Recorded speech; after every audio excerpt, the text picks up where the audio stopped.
What do George Washington, Abraham Lincoln, and Saint Valentine have in common? The month of February. The first two were born in that month, while the other prematurely died. But the month of February celebrates all three, and now you have a fourth reason to celebrate. Hello again, SA here. And when I'm not embarrassing myself on the internet, I'm also a published author, and I got a deal for you. Enjoy President's Day and Valentine's Day with my book series Glitch. It will be on sale for 25% off for the entire month.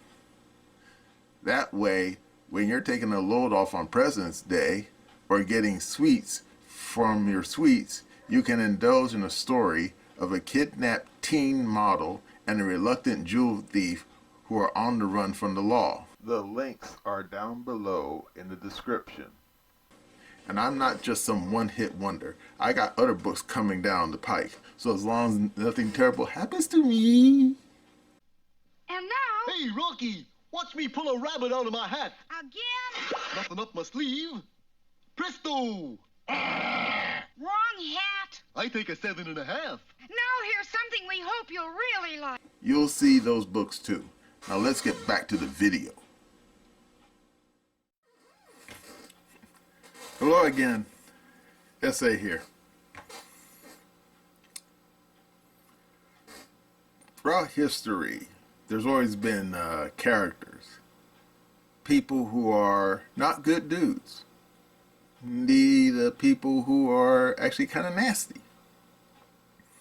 People like Genghis Khan, and, Kublai Khan, Ivan the Terrible, Pol Pot, Joseph Stalin, yeah, Saddam Hussein, woo, yeah.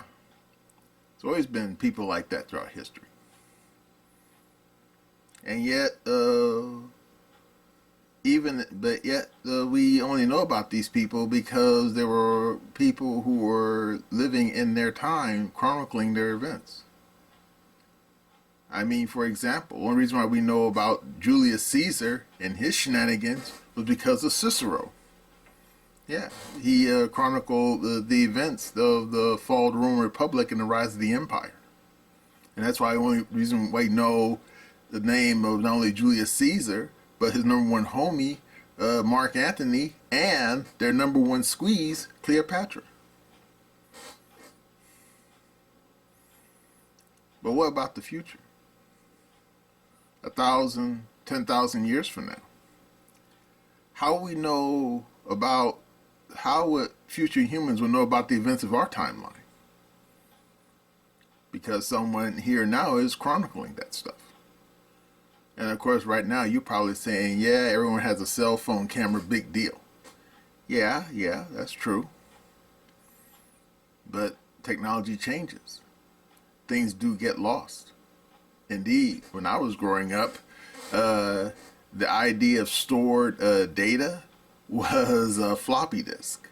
And when I mean floppy disk, I mean the big 5-inch things, ridiculous things. And my father, in his time, the idea of stored memory was books and early computer tape. Indeed, anyone who remembers that old Michael Caine film, The $1 Billion Brain, knows what I'm talking about. Because anyone who saw that film, came out in 1968, good film, very good film, yeah. It was a sequel to the Ipcress Files. But anyway, anyone who saw that film, the $1 Billion Brain they showed in the film, that wasn't a prop. That was a real Bell and Howell computer. Now, how did they get into the studio? I don't know, but what you see in the film, that thing is real. It's a real computer with all those big wheels of computer tape, going back and forth at 1,000 miles an hour. And yet, people don't use computer tape anymore. Therefore, that data is probably lost unless it's got transferred to a new format. like optical disk drives, which I think are also going away now and replaced with solid state drives, which is not a new tech. I mean, it's been around for a while, but the new ones that they make nowadays, yeah, it looks like almost like a looks like a looks like a saltine cracker. Yeah, because when I was growing up, I saw a solid state disk drive, except it looked like a damn a peanut butter and jelly sandwich. Yeah, it was that big and bulky. But this video is not about digital storage data or bad dudes from the past. Indeed, this is about this video is about Tucker Carlson. And you say, what about him? Well, like Cicero, all those millennia ago, he's a chronicler too. Of course, officially he's a journalist. Though some people would like to discount that, and right now, he's in Russia. And of course, if you've been paying attention, you probably know what he's there for. And no, he's not there to try out the borscht and the Russian women. Though I think he would get in trouble with his wife if he tried that. Nope, he's there to interview the leader of the country. Yeah, that guy, Putin. And you say, so what? He's a free man. He has agency. He can do whatever he wants.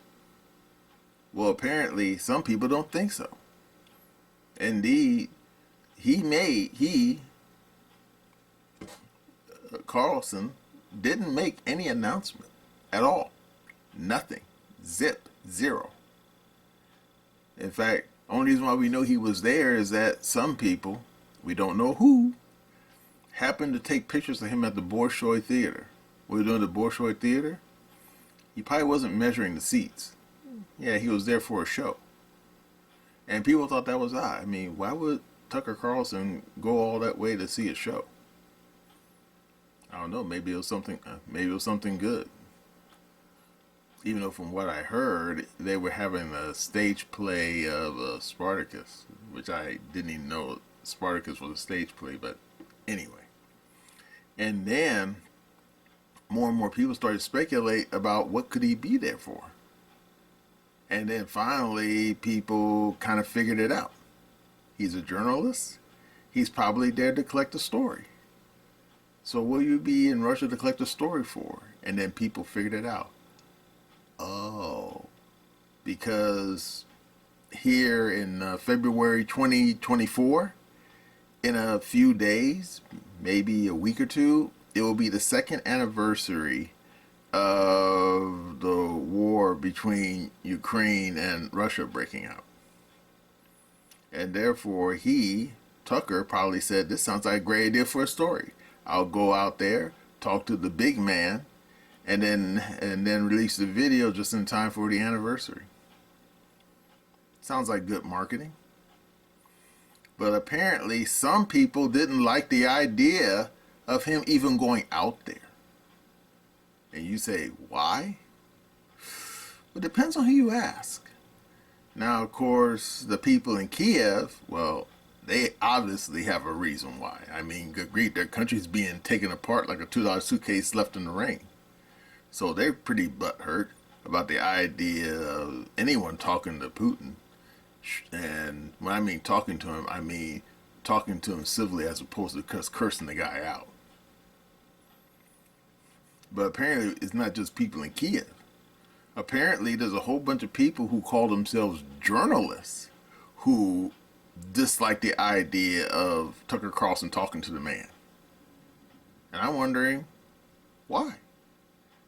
I mean, because remember, anyone who's been paying attention knows that the people in news media talk to disreputable types all the time. I mean, for example, how many people remember back in the 1990s, right around the time Al Qaeda attacked the damn embassies in, I think it was Kenya and Tanzania? Killed a bunch of people. And then ABC News sent one of their reporters out there to Afghanistan and talked to Bin Laden. Did anyone get butthurt over that? Or if they did, they kept it to themselves. And, wait for it, you ready? Just before old George W. decided to invade Iraq, Dan Rather went out to Iraq and talked to Saddam Hussein. Yeah. And Saddam Hussein sat down with an interview. And then less than a couple of months later, the American Army was sitting in the very drawing room where Dan Rather and Saddam Hussein was sitting in the Republican Palace in downtown Baghdad. So there you go. Did anyone get angry over that? Maybe a few people. Mostly the neocons who were starting that war. And, wait for it, you ready? Just before the war against Libya broke out, more than a few people talked to Colonel Gaddafi and asked him what he felt about Al-Qaeda. And he said he didn't like the people. And of course, he didn't. Why? Let's just say he had his reasons. And then, less than a year later, his government was overthrown and he was dead. No joke. And, wait for it, you ready? When the Syrian war kicked off, or just before it kicked off, Vogue magazine. Yeah, you know, all the girlies in it. And all that high fashion stuff most people can't afford. And if they could afford it, they probably wouldn't wear that stuff. It's just too weird. Yeah, they talked to Assad, the wife of President Assad. Had a nice glossy photo shoot for her and everything. And I have to admit, for a woman who's half Arab and half English, hey, the woman's got a nice sense of style. And have to admit, she ain't too shabby either. Yeah, obviously that guy Bashar, he's got good taste in women. But then almost immediately the damn Civil War broke out, and multiple people got really angry at Vogue for saying, "How dare you put the wife of that dictator on the cover of your magazine?" Yeah, people got really butthurt over that. And yet, during the course of that Civil War, a few people actually talked to the guy, including, wait for it, are you ready? Anapur. You know, Christiane Anapur? Yeah. She talked to the guy. And I have to admit, for a guy who was basically raised in Syria, he speaks very good English, although with a slight accent. I guess it must have been from when he went to optometry school in England. So there you go. And did anyone get angry over Anapur talking to Assad, the president? I don't recall. But now, Tucker Carlson is going to talk to the big bad voodoo daddy himself, Vladimir Putin, in the Kremlin. And so many people are just, in the immortal words of the Joker, losing their minds. Makes you wonder why.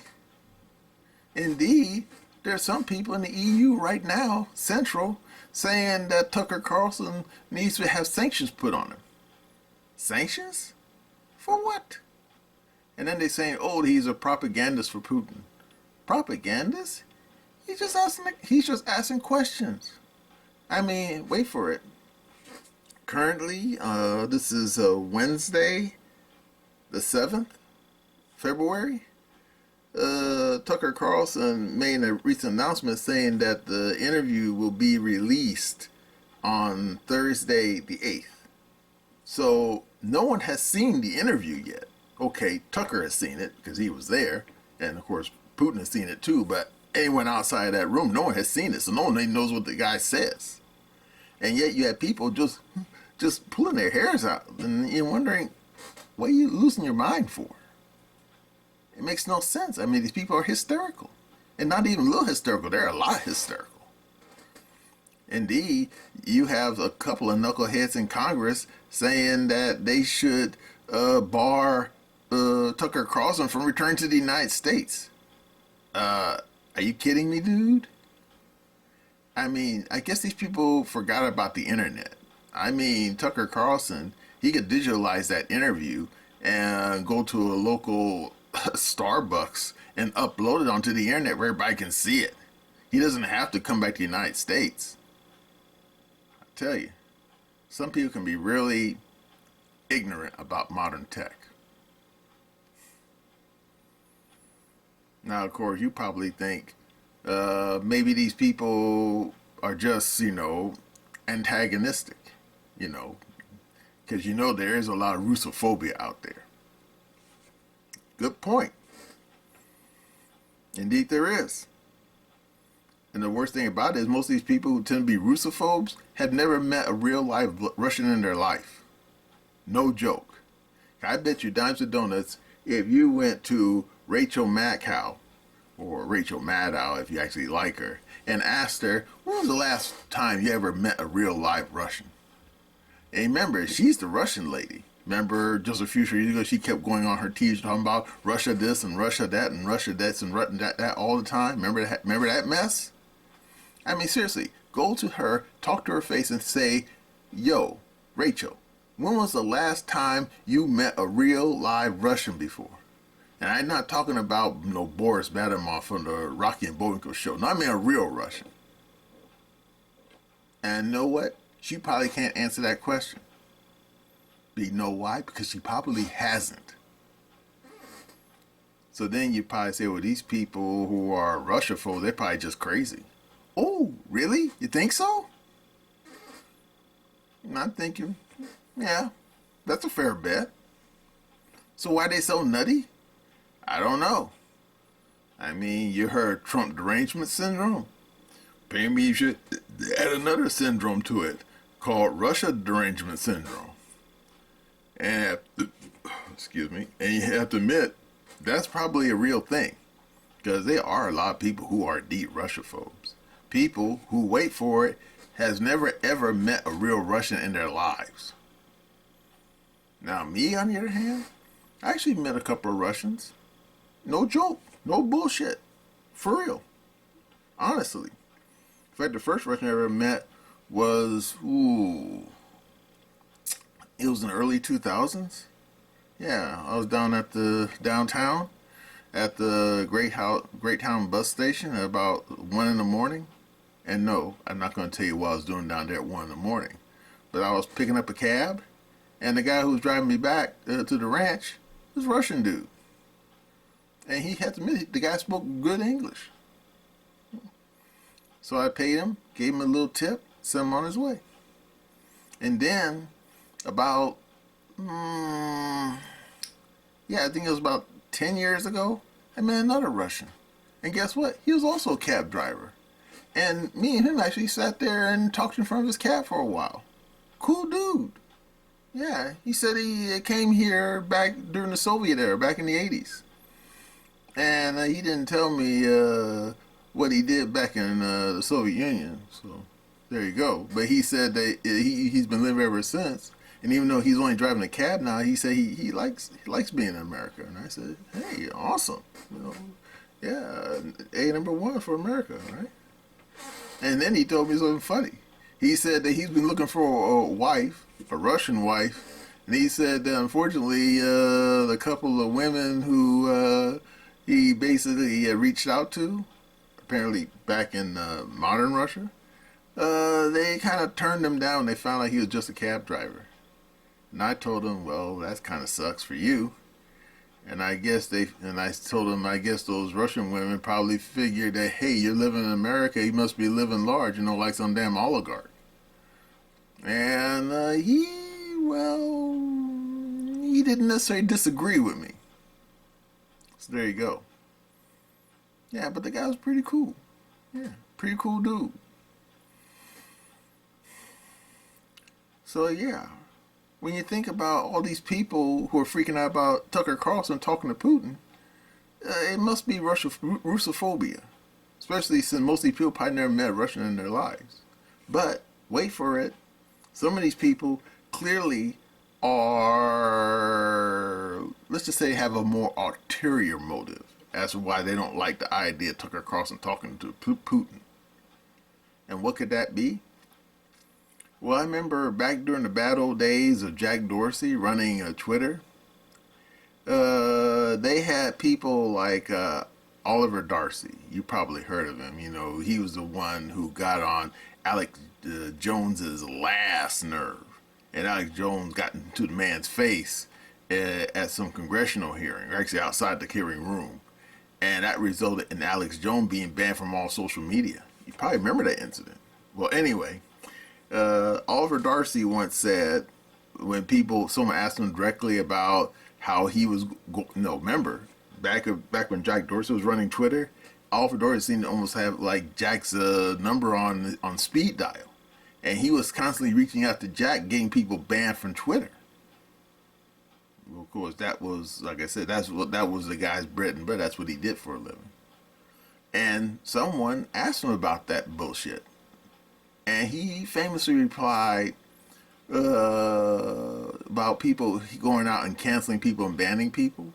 And he replied that he believes in free speech. Yeah, right. But then he said this: freedom of speech doesn't mean freedom of reach. Now you say, what the hell does that mean?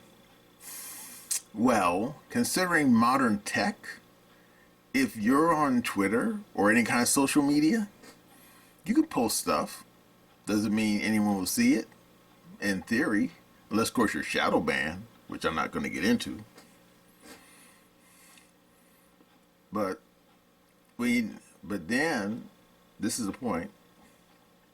When you consider Tucker Carlson, he, famous guy. A lot of people know who he is. Most people who never met Tucker Carlson knows he knows what the guy looks like. So they've seen him on the street. They say, "Yo, Tucker Carlson." So the guy's pretty famous. Therefore, if Tucker Carlson goes on Twitter and posts something, people are going to see it. Might even, click and like it and retweet it and whatnot. That's the way Twitter works, or I should say, X now. And therefore, that may be what the problem is with some of these people. Because right now, as we speak, there are other people who are living in Russia, Westerners, such as Jackson Hinkle. Remember that guy? Yeah, I kind of like the guy. A little goofy around the edges. He's got some weird politics, but he seems to be a good dude.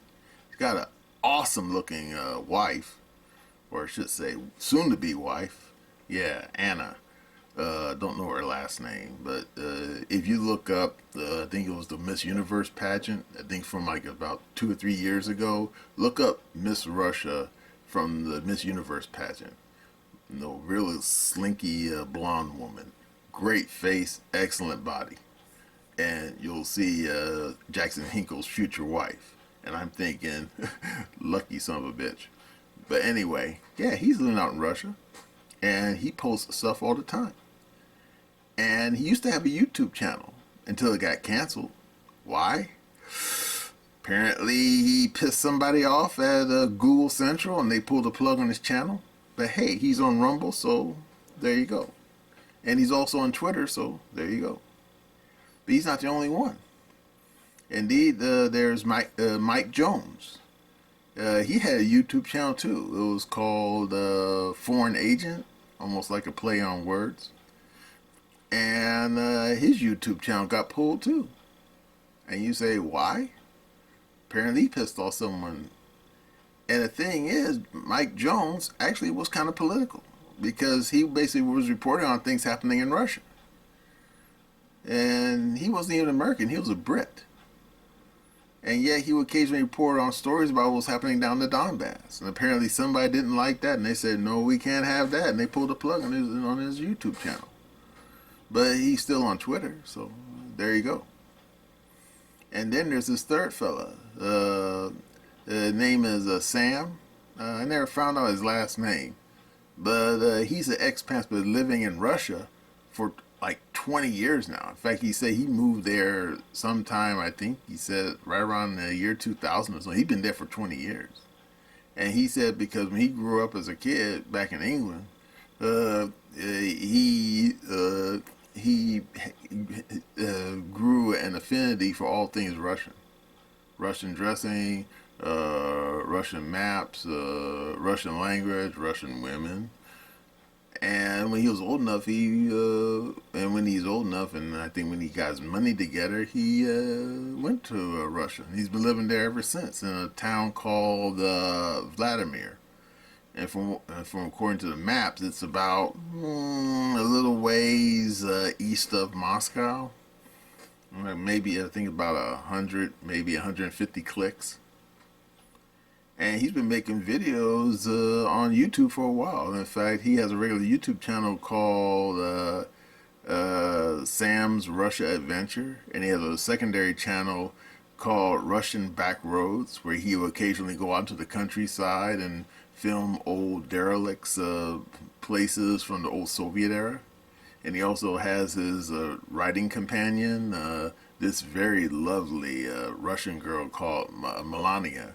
And you say, that sounds like Trump's wife. Yeah, I know, but this woman, I have to admit, she's almost as juicy as Trump's wife. Yeah, but very nice girl. And she can speak English, albeit with a wobbly accent. Why? I don't know. English is not her first language. But she is really cute. In fact, she actually has her own YouTube channel called Simple Russian Girl. Look it up. You'll be surprised. I mean, I'm not even joking. Melania is really cute. I mean, really, like chef's kiss. She is sweet. And, wait for it, she's single, which means she's available. But anyway. And Sam, he's been complaining a while now that it looks like his YouTube channels have been shadow banned. Because he said that he's been posting YouTube videos for a while, a few years now. And he was getting steady interaction with his YouTube videos. And then he complained about within the last few months, this is a drop in interactions. And he can't understand why.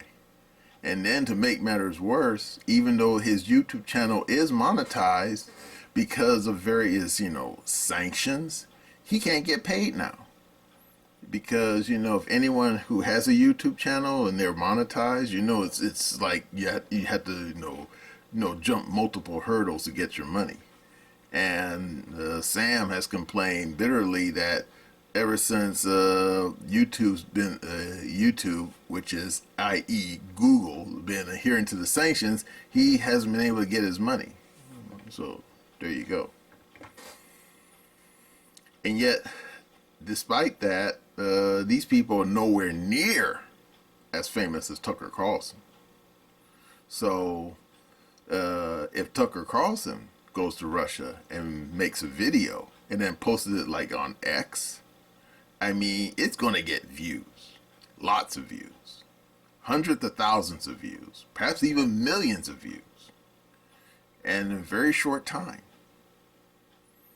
And therefore, when you think about what Oliver Darcy said, then you think, oh, so that's what's going on. These people who are complaining about Tucker Carlson talking to Putin, they're not so much butthurt that he's talking to Putin. They're worried that whatever Tucker Carlson posts on X or on his personal YouTube, in his personal channel, I think it's called tuckercarlson.com, millions upon millions of people are going to see it. And you'll probably say, well, so what? That's the point. Some people don't like the fact that Tucker Carlson is still famous even though he's no longer working for Fox News. And therefore, as Oliver Darcy said, freedom of speech doesn't mean freedom of reach. And in the case of Tucker Carlson, well, guess what? He also has freedom of reach. And apparently, that's what makes certain people super angry. Let's not even pretend. I mean, there's a lot of people who actually rejoiced when Tucker Carlson was fired from Fox. and they thought he was going to go, bye-bye, disappear into the ether and never be seen again, like what happened to Alex Jones. Except that didn't happen. Tucker Carlson set up an account on X, i.e. Twitter, and then he set up his own news outfit. I think it's called the Tucker Carlson Network. And if you go to tuckercarlson.com, you can see all kinds of videos. And therefore, he gets a lot of traction. So, there you go. But still, why get so insane over Tucker talking to Putin? Well, according to Tim, I know I like the guy. He thinks that the reason why these people are truly getting butthurt is not so much because Tucker is famous and anything he posts gets like millions of views. Tim thinks that Tucker can break the narrative. And you say, what narrative? Have you been paying attention? The narrative that Russia all bad, Ukraine all good, Putin all bad, Zelensky all good. And Tim thinks that if Tucker, puts his interview out there, everybody can see it, it'll break the narrative and people will think, you know what, this guy in the Kremlin in Moscow, maybe he's not such a bad guy after all. And apparently the people who are acting crazy about Tucker talking to Putin, apparently that's why they're acting so crazy. They're worried that too many people might see the interview and might have a change of heart about the people on the Russian side of this mess in Ukraine. And I'm thinking, maybe not. Now, will people have their minds change? No man knows the future. But the fact that these people are so hysterical over the very idea that some people might have their minds change about the Ukraine war, so much so they actually want to ban Tucker Carlson from entering the United States or put sanctions on him? Reminds me of a scene from Game of Thrones, where one of the characters were talking about someone who has tongue cut out. And one of the characters, after he heard the story about the character, had to admit, my memory of the Game of Thrones kind of fuzzy, so I can't remember the name of the characters. But anyway, the exchange went like this. After the first person told the second one about the guy losing his tongue, the second person, his remark was, apparently the people who cut his tongue out wasn't so much worried about this man, but worried about what he might say. And that's why they cut out his tongue. And I remembered that, and I said, yeah, I guess you want to shut somebody up, short of killing him, cutting out their tongue is pretty final. We can only hope that someone doesn't try to do that with Tucker Carlson. Yeah, well, that's all I have to say about old Tucker and old Vlad. And I guess tomorrow we'll see what old Vlad has to say for himself.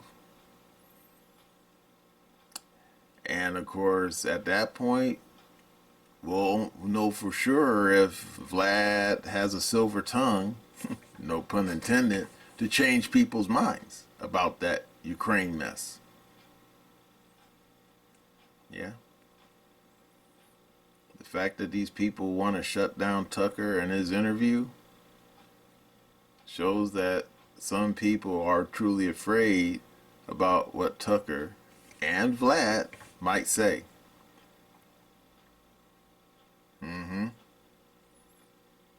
That's goddamn right. Well, Just have to wait till tomorrow for the Tucker Putin interview. And that's my opinion.